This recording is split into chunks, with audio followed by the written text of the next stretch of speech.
హెచ్ఆర్పిడబ్ల్యూఓ TV channel ప్రేక్షకులకు హృదయపూర్వక నమస్కారాలు తెలియపరుస్తూ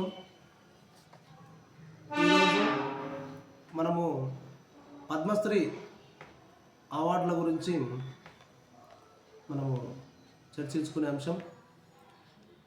అయితే ఈరోజు జ్యోతి పేపర్లో వచ్చిన ఒక ప్రకటనను చూద్దాం. మనము పద్మశ్రీ అవార్డుల్లో అన్యాయం, తెలంగాణ సిఫారసులను కేంద్రం పట్టించుకోలేదు. తెలంగాణ సిఫారసు చేసింది, కేంద్రం పట్టించుకోలేదు. మనము నిన్నటి మార్నింగ్ టు ఈవినింగ్ హెడ్లైన్స్లో కూడా మనము ఈ న్యూస్ తెలుసుకున్నాం. కాకపోతే వారి పేర్లను ప్రస్తావించలేదు. నిన్న ఈరోజు వారి పేర్లను ప్రస్తావించినట్టుంది. ఇక్కడ ఎవరెవరిని సిఫారసు చేసింది అనేది చూద్దాం.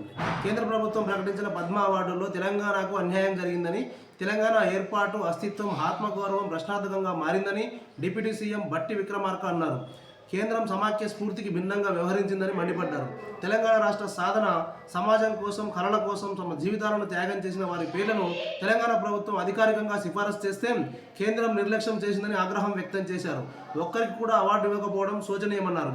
తెలంగాణ రాష్ట్ర సాధనకు కృషి చేసిన గద్దర్, అందశ్రీ, గోరేటి వెంకన్న, జయదీప్, తిరుమలరావు పేర్లను రాష్ట్ర ప్రభుత్వం సిఫారసు చేసిందని తెలిపారు.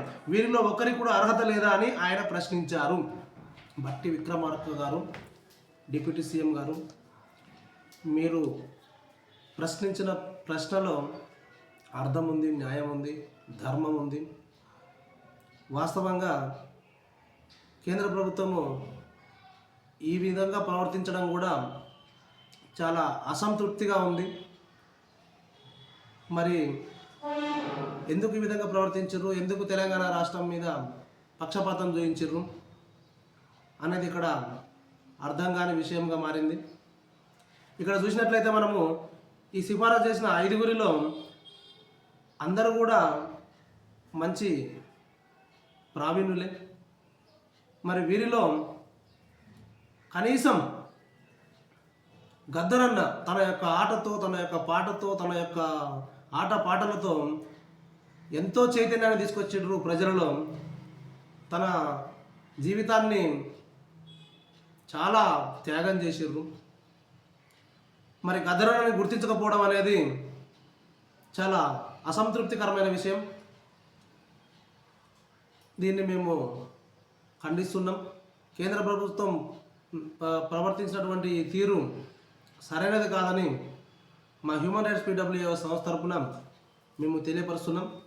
అయితే అలాగే చూసినట్లయితే ఇక్కడ మన రాష్ట్రం నుంచి మన మందకృష్ణ అన్న గారికి ఈ అవార్డును ఇవ్వడం జరిగింది. ఈ అవార్డుకు మందకృష్ణ అన్న గారు కూడా ఎలిజిబుల్ అని మేము భావిస్తున్నాం.